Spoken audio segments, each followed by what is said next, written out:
BJP ने अपने मुख्यालय में चीन की पार्टी सीपीसी के साथ बैठक की। जी हां, इस बैठक को लेकर AICC media chairman Pawan Khera ने सवाल उठाए। उन्होंने पूछा कि क्या लगवान, लद्दाख और अरुणाचल प्रदेश जैसे मुद्दों पर बात हुई। खेड़ा ने शक्सगाम वैली को लेकर चीन के दावे पर भी सवाल किए। उन्होंने कहा कि ऑपरेशन सिंदूर में चीन द्वारा पाकिस्तान की मदद का मुद्दा भी अहम है। पाकिस्तान को चीन की मिसाइल और रक्षा सिस्टम देने पर भी सवाल उठे। पवन खेड़ा ने मानसरोवर यात्रा शुरू करने के फैसले पर भी सवाल खड़े किए। आइए सुनते हैं। अब ये मीटिंग हुई साहब, मीटिंग में हम ये जानना चाहते हैं, क्योंकि आप तो सत्ताधारी दल हो, आपसे मीटिंग हुई, आपके मुख्यालय पे मीटिंग हुई, तो हमें ये बताइए कि जो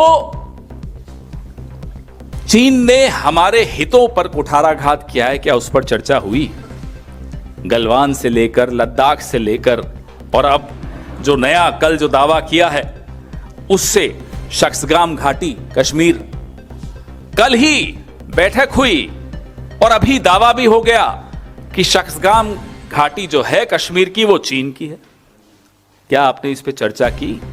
बंद कमरे में ही सही, लाल आंख दिखाई?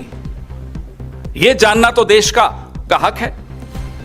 आप शक्सगाम की बात करते हैं, अरुणाचल और लद्दाख में हम क्या क्या गंवा चुके हैं ये हम कई बार चर्चा कर चुके हैं। हमारे कई नेता यहां आकर आपसे इस बारे में बात कर चुके हैं, आप लोग कई बार कवर कर चुके हैं। लगातार हम चीन के आगे सब कुछ गंवाए चले जा रहे हैं और फिर ये बैठक भी होती है, बैठक को क्लोज डोर होती है, बैठक उनके मुख्यालय पर होती है, उनका स्वागत होता है, गर्मजोशी से होती है, सब कुछ कीजिए।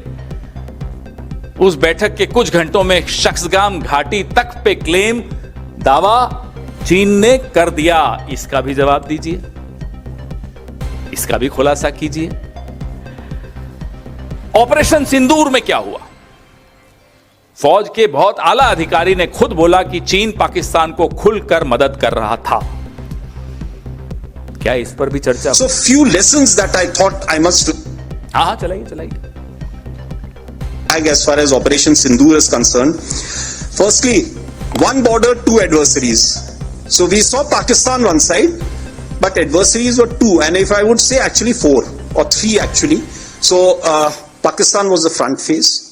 We had China providing all possible support, and it's no surprise because if you were to look at statistics, in the last 5 years, 81% of the military hardware that Pakistan is getting is all Chinese, 81% of that. So it's no surprise. And China, of course, the good old dictum, killed by a borrowed knife, 36 stratagems that China talks about, killed by a borrowed knife. So he would rather use the neighbor to cause pain than getting involved in the mud slinging match on the northern border. So that is what he's seen. And another thing that China perhaps has seen is that he's able to test his weapons against, say, various other weapon systems that are there. It's like a live lab which is available to. So it's a good, that is what is something we have to be very, very cognizant of. General R.R.. Singh को आप सुन रहे हैं, आपने उस वक्त भी सुना था। HQ-9 एयर डिफेंस सिस्टम चीन ने तैयार किए, तैनात किए। पाकिस्तान को PL-15 मिसाइलें सप्लाई की जो सीधे भारत को निशाना बना रही थी। फिर भी मोदी जी ने चीन की शर्तों को स्वीकार करते हुए मानसरोवर यात्रा शुरू की, उनकी शर्तों पर शुरू।